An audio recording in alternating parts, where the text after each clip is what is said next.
माननीय महानगर संघ चालक जी, संघ के अधिकारीगण, आत्मीय स्वयंसेवक बंधु, सज्जन वृंद, माता भगिनी,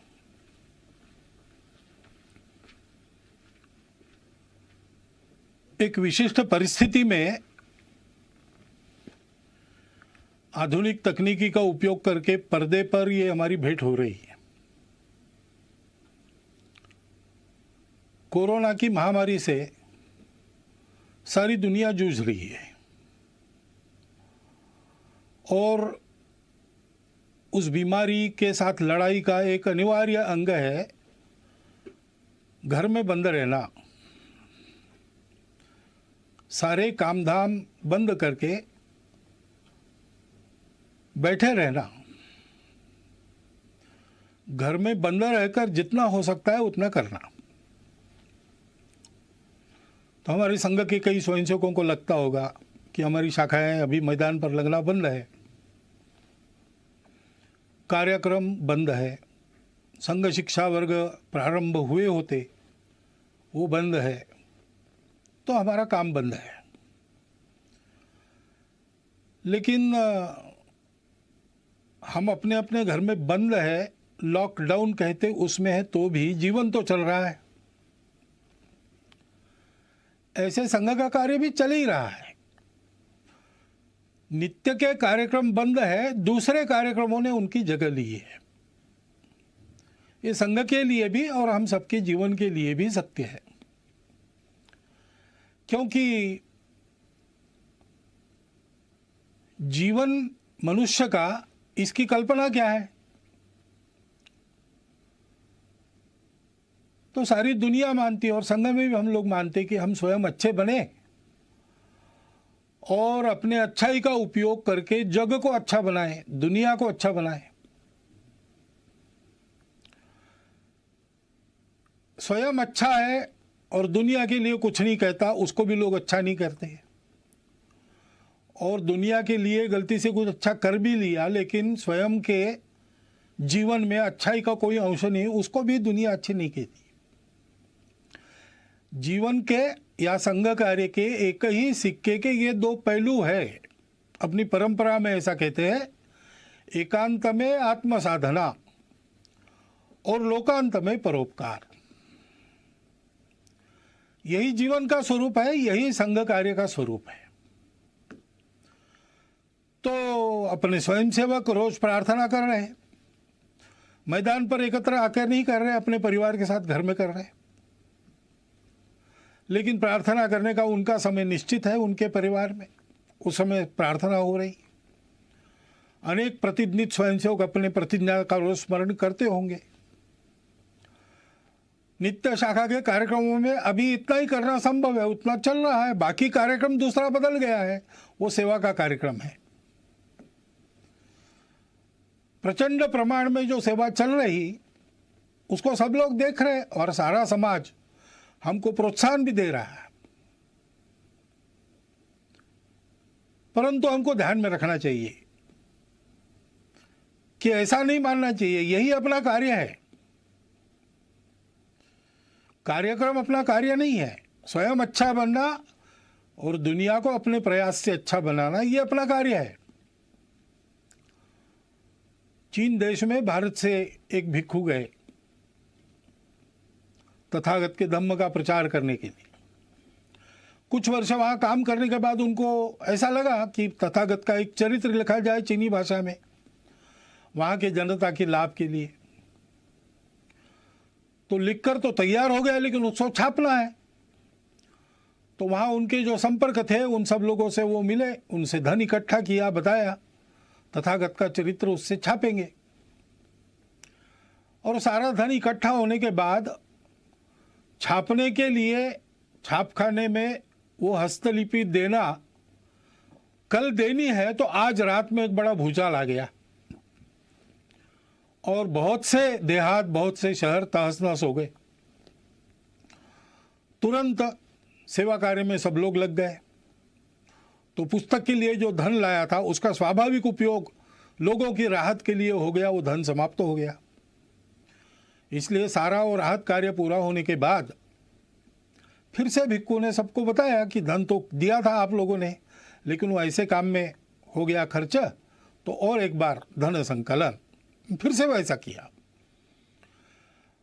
फिर जब छापखाने में जाना था, उसके पहले कुछ दिन एक बड़ी बाढ़ आ गई, फिर से राहत कार्य करना पड़ा, सारा संकलित धन उसमें व्यय हो गया।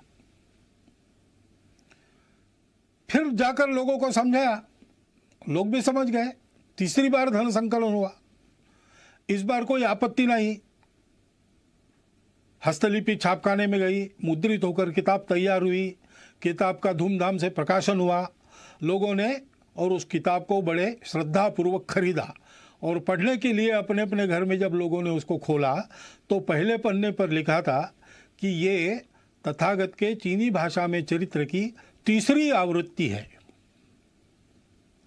यानी लिखित चरित्र एक चरित्र का स्वरूप है, लेकिन उस चरित्र का जो संदेश है दुनिया की दुख मुक्ति, उसको आचरण में उसके पहले 2 बार लाके दिखाया गया, तो वो भी उस पुस्तक की आवृत्ति है। ऐसे हम आज जो कर रहे हैं वो भी कार्यक्रम बदल के संघ का ही कार्य कर रहे हैं, इस भावना से उसको करना। तो स्वाभाविक केवल संघ के लोगों के लिए नहीं, सभी के लिए कुछ बातें स्पष्ट हो जाती है। एक तो हम ये सेवा क्यों कर रहे हैं, उसकी प्रेरणा हमारी स्वार्थ की नहीं है, अपने अहंकार की तृप्ति या अपनी कीर्ति प्रसिद्धि के लिए ये नहीं करना है। जो लोग सहयोगी बनना चाहते उनको जानकारी हो इसलिए कुछ प्रसिद्ध करना पड़ता है। अपने कार्य की रचना में हम सबको सविस्तार वृत्त ठीक ठीक पता चले इसलिए उसको प्रकाशित करना पड़ता है। लोगों को प्रेरणा मिले इसलिए भी ऐसे कार्य में आने वाले अनुभवों का लेखन प्रकाशन करना पड़ता है। परंतु अपना डंका बजाने के लिए हम ये काम नहीं कर रहे। हम काम कर रहे हैं, ये अपना समाज है, अपना देश है, इसलिए इस स्वार्थ, भय, मजबूरी, प्रतिक्रिया या अहंकार, इन सब बातों से रहित आत्मीय वृत्ति का परिपाक है यह सेवा। और इसलिए इस सेवा में हम लोगों को निरंतर लगना है, निरहंकार वृत्ति से लगना है, श्रेय दूसरों को देना है। और अभी ये जो विशिष्ट आपत्ति है उसमें जो सेवा करनी है उसमें लोगों का प्रबोधन भी करना पड़ता है, कई बातें बतानी पड़ती है। तो बताने का परिणाम तभी होता है जब हम उसका पालन करते हैं। और इसलिए कोरोना की महामारी के समय में अपने स्वास्थ्य को सुरक्षित रखने के जो जो नियम विहित है और हम लोगों को बताने वाले हैं उन सबका पालन पहले अपने को करना है। वो पालन करते हुए भी हमको काम करना है। घर के बाहर निकलना पड़ेगा, लेकिन नियम बना है कि उसके लिए अनुमति चाहिए। लॉकडाउन है तो अनुमति पूर्वक ही काम करना, फिजिकल डिस्टेंस रखना है, अंतर रखना है, वो अंतर रखकर काम करना पड़ेगा। छोटी छोटी बातों में भी सहज रहकर स्वयं उसके पालन का उदाहरण बनकर हमको लोगों को बताना है। और हम ये कर सकते हैं। महामारी नई है, उसने कहर मचाया है, लेकिन उससे डर जाने की आवश्यकता नहीं है। डरने से काम नहीं होता, डरने से संकट का बल ज्यादा बढ़ता है। अपना संतुलन कायम रख के मन में भय का लवलेश न रखते हुए ठंडे दिमाग से कौन से उपाय करने हैं, कैसे करने पड़ेंगे, क्या क्या करना पड़ेगा, इसकी योजना बनाकर हम काम करते हैं तो वो काम यशस्वी होता है। आत्मविश्वास युक्त ऐसा अपना सुनियोजित प्रयास करना है, भय से रहित होकर, और सातत्यपूर्वक प्रयास करना है। क्योंकि ये बीमारी नहीं है, इसमें निश्चित क्या क्या हो सकता है इसके अनुमान लगते, जैसे जैसे अनुभव आता है वैसे ही पता चल रहा है। और इसलिए अब ये कितना चलेगा पता नहीं, जल्दी से जल्दी समाप्त हो ये पूरा प्रयास हम करेंगे, लेकिन जितने दिन चलेगा उतने दिन पीड़ित लोगों को राहत देने के और ये बीमारी न फैले उसके प्रयास जारी रखने पड़ेंगे। बीच में ही छोड़ दिया तो यशस्वी नहीं होंगे। एक आदमी सब तरफ से कंगाल हो गया, निराश हो गया, उसको ऐसा लगा हम आत्महत्या करेंगे, लेकिन कुछ उसके जेब में पैसा था, कुछ दिन जीने का सामान उसके पास था, तो उसको ऐसा लगा कि पहले इसको खर्चा कर देते हैं और बिल्कुल ही कफल्लक होकर मर जाएंगे। इसलिए वो बड़े शहर में गया कि वहां पर जुआ खेलेंगे और ये सारा धन उड़ा देंगे, फिर मर जाएंगे। लेकिन वहां जाने के बाद उसको पता चला कि उस गांव के पास, उस शहर के पास एक बहुत लंबी चौड़ी जमीन थी जिसमें मैंगनीज मिलेगा ऐसा लगता था। इसलिए 2-3 माइनिंग कंपनीज ने वहां आकर खुदाई की, 250 फीट नीचे गए लेकिन मैंगनीज मिला नहीं, निराश हो गए। इसलिए उसका लीलाव वो करने वाले थे, तो उसको लगा कि ये भी एक जुआ है, चलो जाके बोली बोलेंगे। अब इतना तो धन नहीं था उसके जेब में कि इतनी बड़ी जमीन खरीदी कर सके, लेकिन वो 250 फीट की जमीन नहीं थी, 250 फीट का लंबा चौड़ा गहरा गड्ढा बना था, उसको कौन खरीदेगा। उस नीलाम में कोई आया ही नहीं, यही अकेला पहुंचा, इसलिए इसके जेब में जितने पैसे थे उतने में उसकी जमीन हो गई। अब जो मजदूर वहां काम कर रहे थे उनको उस दिन की मजदूरी कंपनी ने दे दी थी, तो उन्होंने आके पूछा क्या करें, काम अभी बंद करें कि 5 बजे तक करें और बाद में छोड़े। तो उसने कहा आपने पैसे लिए हैं तो 5 बजे तक काम करो। उन्होंने 5 बजे तक खुदाई की, 3 फीट और खोदा, उसमें जो नमूने मिले उसमें मैंगनीज मिल गया और कंगाल बना हुआ वो आदमी मैंगनीज की खदानों का मालिक, बाद में एक रेलवे कंपनी का मालिक, ऐसा सब कुछ बन गया, फिर से उसका जीवन बन गया। उसने लेख लिखा, वो मैंने पढ़ा, रीडर्स डाइजेस्ट में आया था, कहानी अमेरिका की है, लेकिन उसका शीर्षक था difference between the success and failure is 3 feet. 3 feet के अंतर के लिए अपना सातत्य खदान मालिकों ने छोड़ दिया तो वंचित रह गए, और 3 फीट और खोदने का दम इसने दिखाया तो इसको वैभव मिल गया। इसलिए ऐसा सातत्य अपने प्रयासों में चलना चाहिए, ऊबना नहीं चाहिए, थकना नहीं चाहिए, करते रहना चाहिए, सबके लिए करना है, इसमें कोई भेद नहीं है। जो जो इसके पीड़ित है वो हमारे अपने हैं। भारत ने तो जिन दवाइयों के और निर्यात पर बंदी लगाई थी, दुनिया के हित के लिए उसको हटाकर थोड़ा बहुत अपने तरफ नुकसान लेकर भी दवाइयां भेजी है। जो मांगेंगे उसको देंगे, क्योंकि ये हमारा स्वभाव है।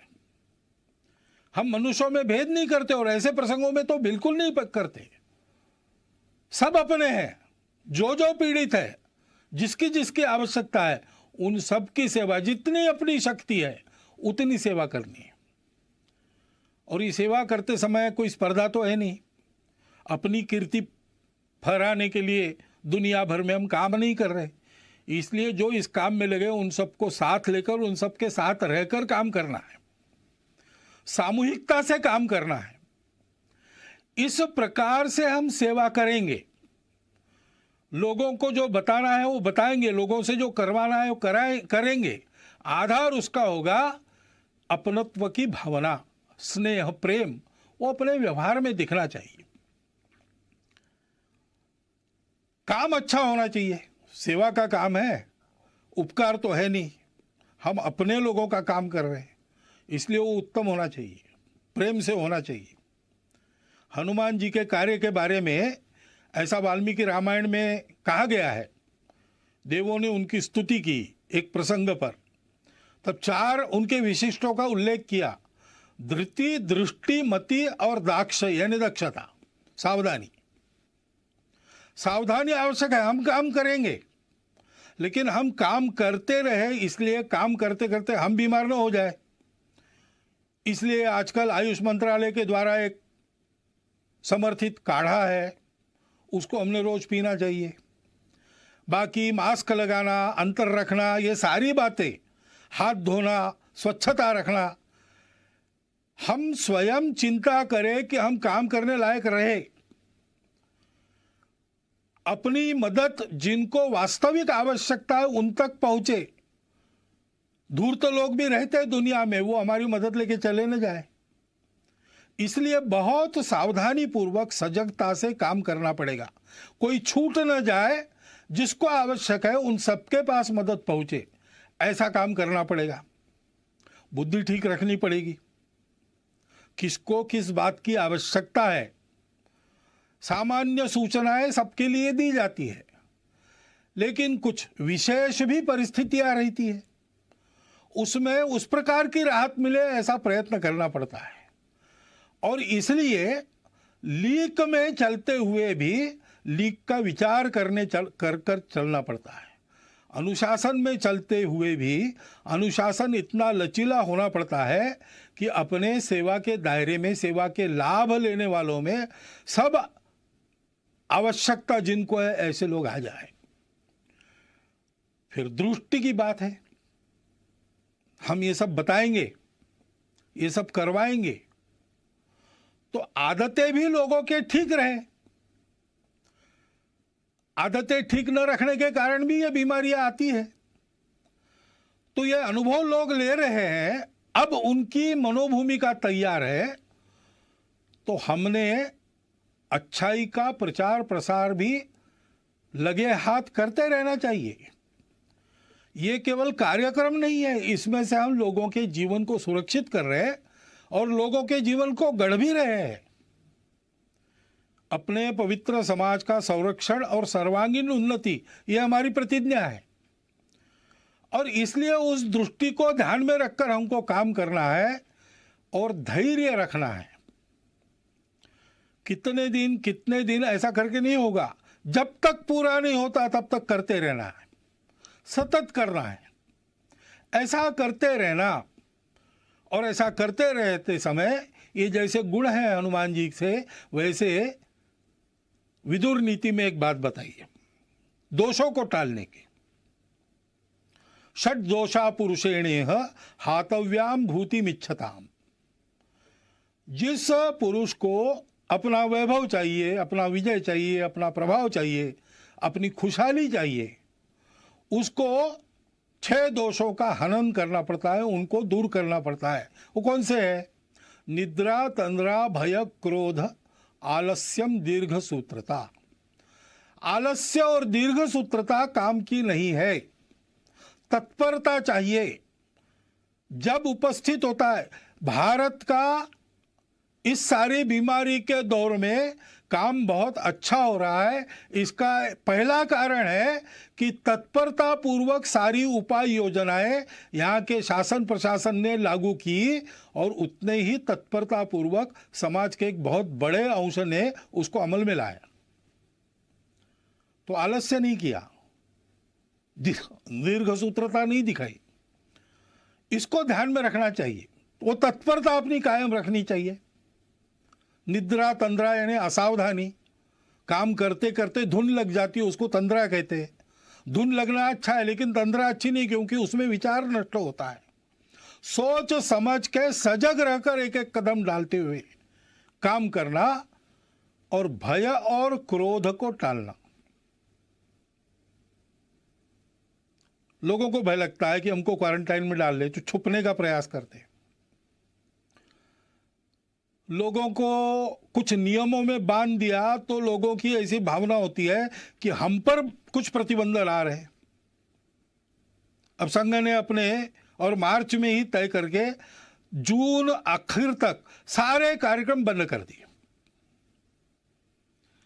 लेकिन किसी किसी को लग भी सकता है कि सरकार हमारे कार्यक्रमों पर प्रतिबंध कर रही इस निमित्त, और भड़काने वाले लोगों की कमी नहीं है। उसके कारण क्रोध पैदा होता है, क्रोध के कारण अविवेक होता है, फिर अतिवादी कृत्य होते हैं। हम जानते हैं कि इसका लाभ लेने वाली ताकत है और वो प्रयासरत है। जिस प्रकार इस कोरोना के बीमारी का फैलाव अपने देश में हुआ है, उसमें एक कारण यह भी है। परंतु दो बातें ध्यान में रखनी चाहिए। जैसे इन सब का पालन सकारात्मक भाव से करना, इस पर क्रोध नहीं करना, इससे डर नहीं मन में रखना, वैसे अगर किसी ने भयवश या क्रोधवश कुछ उल्टा सीधा कर दिया तो उस सारे समूह को ही एक माप में लपेटकर उससे दूरी बनाना, ये भी ठीक नहीं। सर्वत्र दोष रखने वाले लोग होते हैं। सामान्य लोगों के मन में कुछ आ सकता है। सामान्य लोगों ने सबने ये खबरदारी लेनी चाहिए कि ये अपने देश का विषय है, देश हित का विषय है, इसमें हमारी भूमिका सहयोग की ही होगी, कभी भी विरोध की नहीं होगी। मन में किंतु परंतु है, उसका लाभ लेकर द्वेष क्रोध को भड़काने वाले लोग हैं, उनके खेल चल रहे हैं। स्वार्थ के कारण भारत तेरे टुकड़े होंगे ऐसे कुविचार रखने के कारण बहुत सारे लोग ऐसा प्रयास करते हैं। राजनीति भी बीच में आ जाती है। ये जिनको करना है, जिनका चलता है, उनको चलता रहे, इससे बचना। ये लोग अपना कुछ बिगाड़ न ले, इतनी सावधानी और इतना बल सजग जागृत रखना। लेकिन हमारे मन में इसके कारण प्रतिक्रियावश कोई खुन्नस, कोई दुश्मनी होनी नहीं चाहिए। भारत का 130 करोड़ का समाज भारत माता का पुत्र है, अपना बंधु है। इस बात को ध्यान में रखना चाहिए। भय और क्रोध दोनों तरफ से नहीं करना चाहिए। और जो जो अपने अपने समूह के समझदार लोग हैं, नेतृत्व करने वाले लोग हैं, उन्होंने इससे अपने समूह को बचाना चाहिए। और ऐसे भय या क्रोधवश होने वाले कृत्यों में हम लोग नहीं है, हम लोगों को नहीं रहना चाहिए, ये अपने अपने समाज को सिखाना चाहिए। ऐसा नहीं करते तो क्या होता है? भारत के समाज को अतिशय वंद्य ऐसे 2 सन्यासियों की हत्या यहां महाराष्ट्र में हुई। अब उसको लेके बयानबाजी वगैरह चलती है, उसको एक बाजू रख दिया जाए, परंतु यह कृत्य होना चाहिए क्या? कानून व्यवस्था को हाथ में लेना चाहिए क्या? ऐसा जब होता है तो पुलिस ने क्या करना चाहिए? ये सारी बातें सोचने की बातें हैं।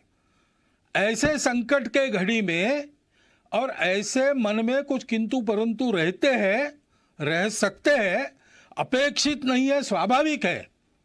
लेकिन उनके चपेट में न आके हम लोगों को सारे भेद की, स्वार्थ की प्रवृत्तियों को अलग रखकर उनसे बचते हुए, उनको उभरने न देते हुए देश हित में सकारात्मक बनकर ही आगे बढ़ना चाहिए।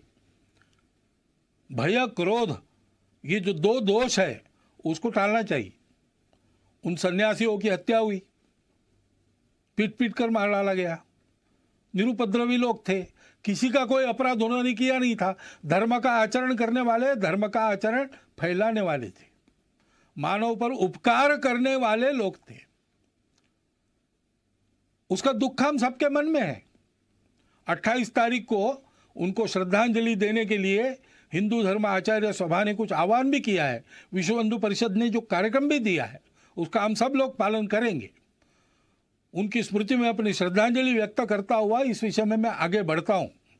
धैर्य रखकर सारी बातें करनी चाहिए, क्योंकि ये बीमारी जाएगी, लॉकडाउन की आवश्यकता नहीं रहेगी।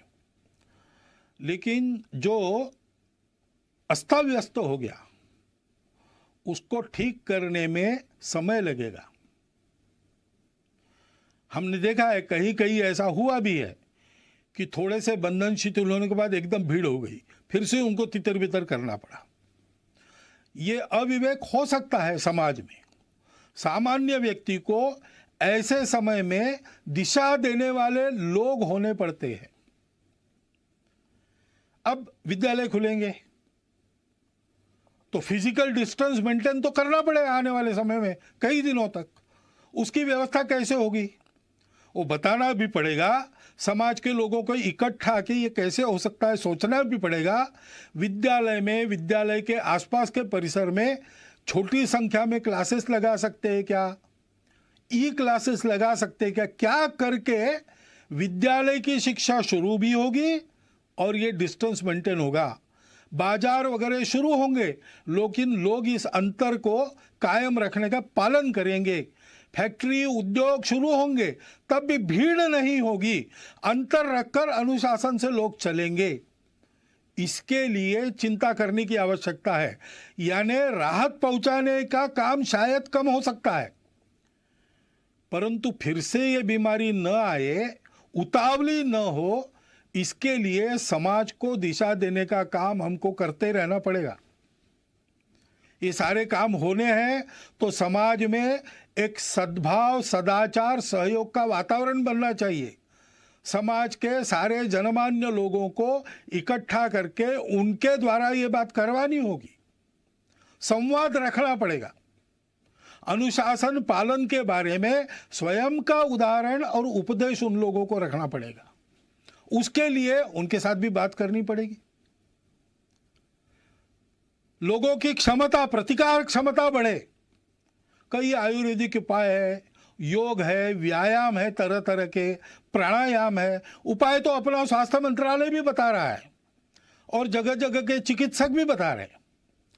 उसका नित्य नियमित आचरण करने का एक क्रम कुटुंबों में चलना चाहिए।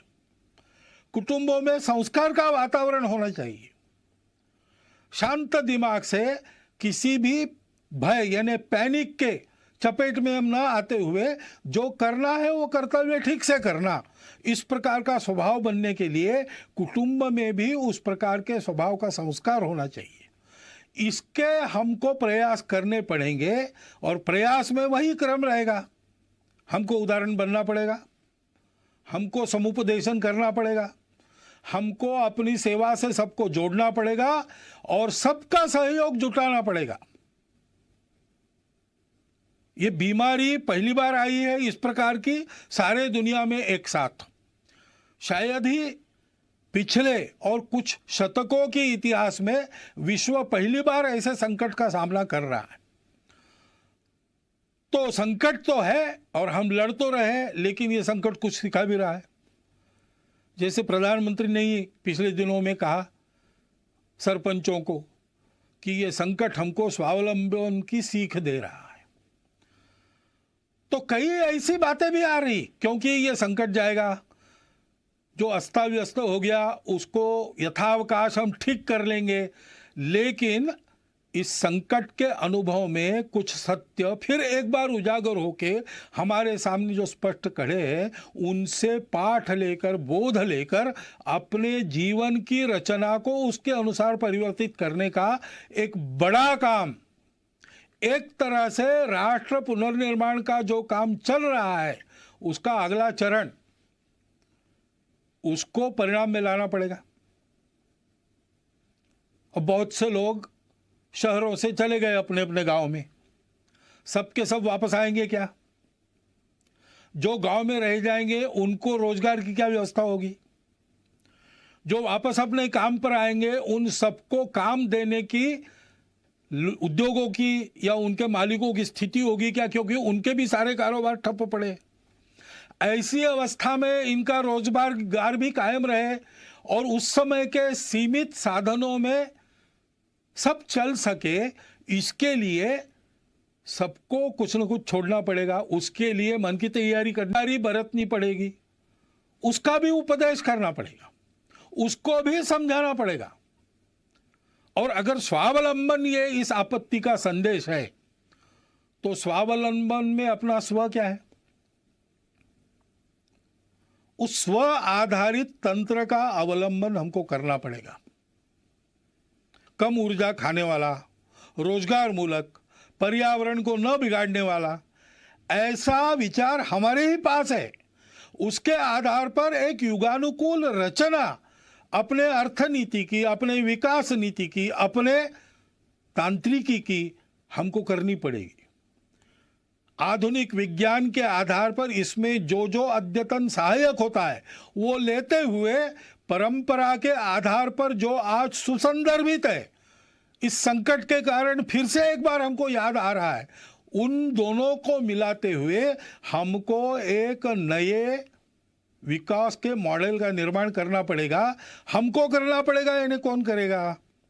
शासन को विचार करना पड़ेगा, प्रशासन को विचार करना पड़ेगा। लेकिन मात्र इन दोनों के करने से नहीं होता, समाज को भी इसमें कुछ करना पड़ता है।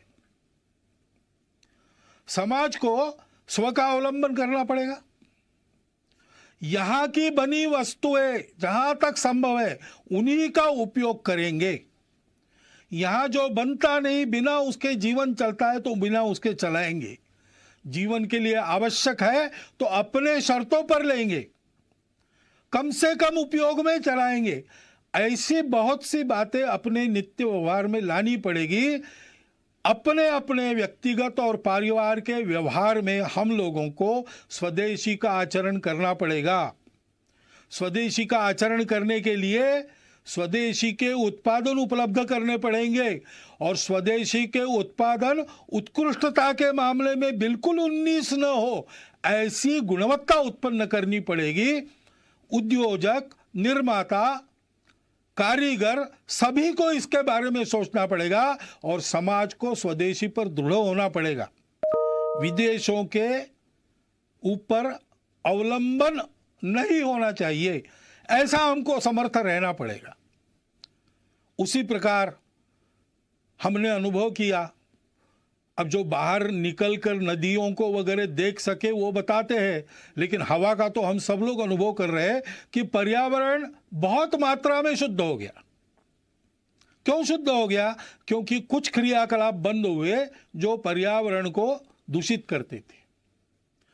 अब फिर से अपना जीवन नियमित हम शुरू करेंगे तो कौन से ऐसे क्रियाकलाप कम से कम हम कर सकते हैं, बिना उसके काम भी चल सकता है, इसका विचार हमको करना पड़ेगा। पानी का उपयोग ठीक से, पानी का संवर्धन संरक्षण, वृक्षों का संवर्धन संरक्षण, और प्लास्टिक से मुक्ति, स्वच्छता का पालन, जैविक तरीकों पर बल देकर गौ पालन, जैविक खेती आदि के आधार पर जीवन चलाने का हमको अभ्यास अपना करना पड़ेगा।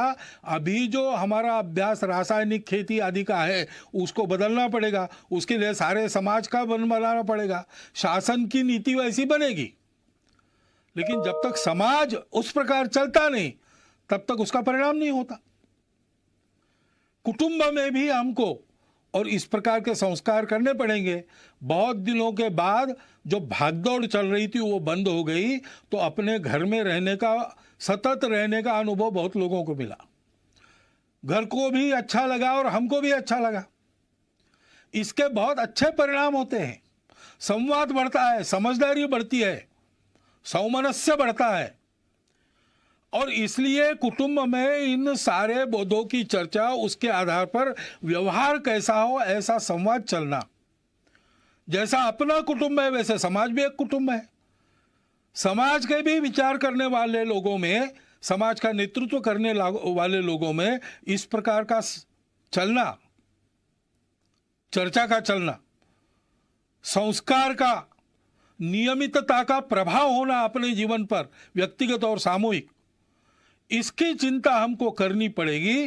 नागरिक अनुशासन के पालन में हम सबको तत्पर होना पड़ेगा। जहां जहां उस अनुशासन का पालन लोग कर रहे हैं वहां कोरोना का उपद्रव कम है, और जहां इस अनुशासन की आदत न होने के कारण गड़बड़ हो रही वहां कोरोना की चपेट में अभी भी देश का कुछ भूभाग है। और इसलिए उस अनुशासन का पालन करना, भगिनी निवेदिता ने कहा है कि देशभक्ति का स्वतंत्र देश में रूप तो नागरिक अनुशासन का स्वयं होकर सारे नागरिक पालन करते, इतने वो समझदार होते, यही है। डॉक्टर अंबेडकर साहब ने भी संविधान प्रदत्त करते समय जो भाषण संसद में किए थे उसमें इस प्रकार की कानून व्यवस्था, नियम आदि का पालन करने पर बहुत जोर दिया गया है। हमको अपनी इस आदत को और ताजा और धार वाला करना पड़ेगा। उसी प्रकार समाज में सद्भाव का वातावरण, सहयोग का वातावरण, शांति का वातावरण बनाना पड़ेगा। शासन तो संस्कार मूलक शिक्षा नीति जल्दी लाना पड़ेगा उनको, क्योंकि ये सारे काम शासन की नीति, प्रशासन का नीति को ध्यान में रखकर समाज को अपना मानकर अमल करने का तरीका और समाज का आचरण से सहयोग, इन तीनों बातों के एकत्र आने के बाद ही संभव होता है। तो शासन जैसे अपने प्रशासन को समाजोन्मुख करेगी, राजनीतिक लोग अपनी राजनीति को स्वार्थ मूलक से हटाकर देशहित मूलक बनाएंगे, शिक्षा जैसा संस्कार देने वाली परिवर्तन अपने आप में करेगी, वैसे हम सब लोगों का व्यवहार भी वैसा होना पड़ेगा। भविष्य के लिए भी यह संकट बहुत कुछ बताकर जा रहा है, उसका विचार करके हमको अपने जीवन के नए मानक का विचार करते हुए उसको आचरण में लाना पड़ेगा। हम सब लोग मिलकर आत्मविश्वास से इस अपने देश और अपने समाज के अपनत्व को मन में रखकर इस देश को इस संकट से निकालकर सारे विश्व की मानवता का नेतृत्व करने वाला देश बनाने के लिए आत्मविश्वास पूर्वक प्रयत्नों का, परिश्रमों का सातत्य अपने कर्तृत्व में रखकर फिर एक बार हमको सक्रिय होना पड़ेगा। इसकी आवश्यकता है। हमारी भूमिका विश्व में और अपने देश में हम सब की यही है कि इस संकट को अवसर बनाकर हम एक नए भारत का उत्थान, इस सारे संकट को अवसर बनाकर उसमें से करें, ऐसी हमारी भूमिका हो। इसलिए जो मेरे विचार में आवश्यक बातें मुझे लगती थी वो मैंने आपके सामने रख दी है। संघ के सारे स्वयंसेवक ऐसा सोचते ही है और ऐसा करेंगे ही, परंतु संपूर्ण समाज में सभी को ऐसा होने की आवश्यकता है। इतनी एक बात को मैं आपके सामने रखता हूं और अपना यह निवेदन पूर्ण करता हूं। धन्यवाद।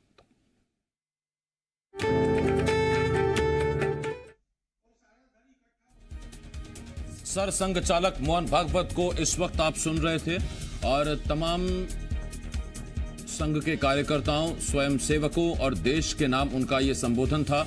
उन्होंने बहुत सी अहम बातें कही। उन्होंने कहा कि नागरिक अनुशासन बेहद जरूरी है। उन्होंने कहा कि लॉकडाउन के दौरान पर्यावरण शुद्ध हुआ है। सीमित साधनों में अब हमें विकास का नया मॉडल लाना होगा।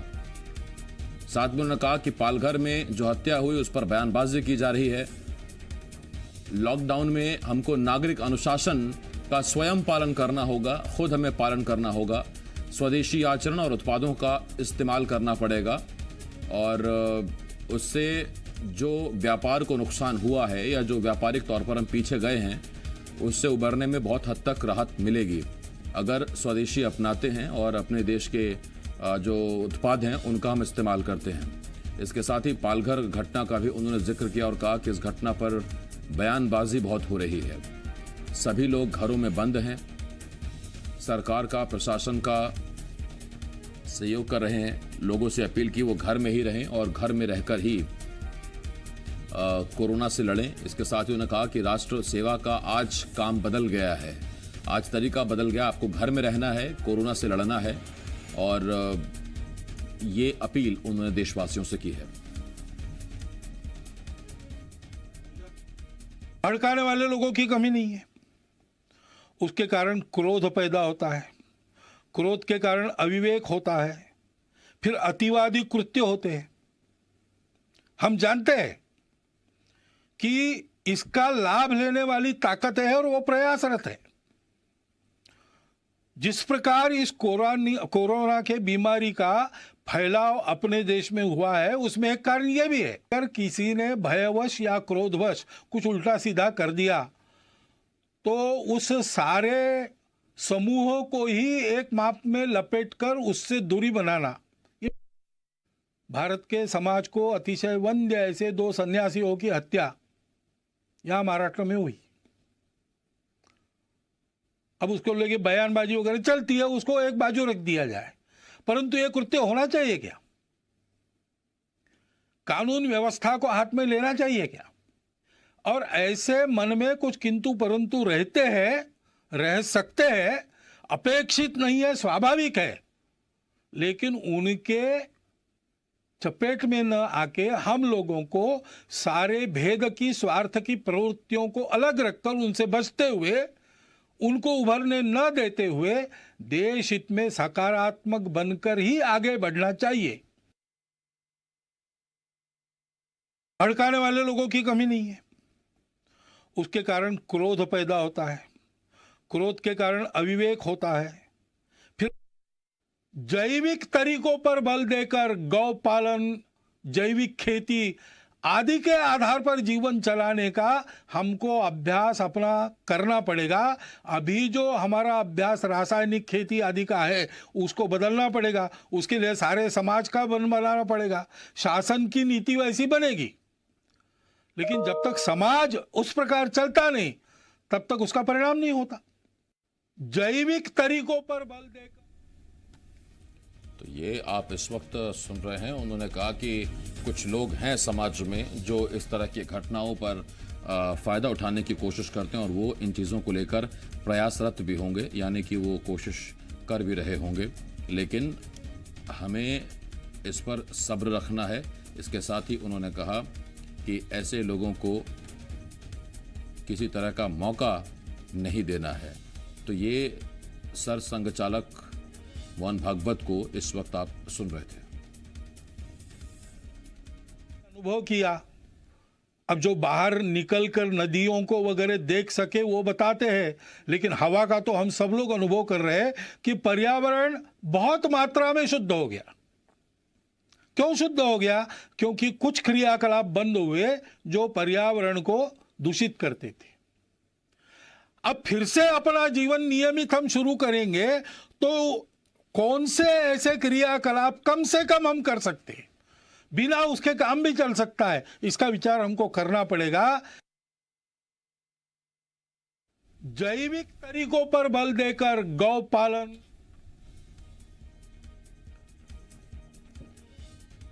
तो मोहन भागवत ने आज ऑनलाइन संवाद किया, यानी कि वीडियो कॉन्फ्रेंसिंग के जरिए उन्होंने तमाम जो आरएसएस के स्वयंसेवक हैं उनको निर्देश दिया, उनको संबोधित किया और इसे आप मोटिवेशन भी कह सकते हैं।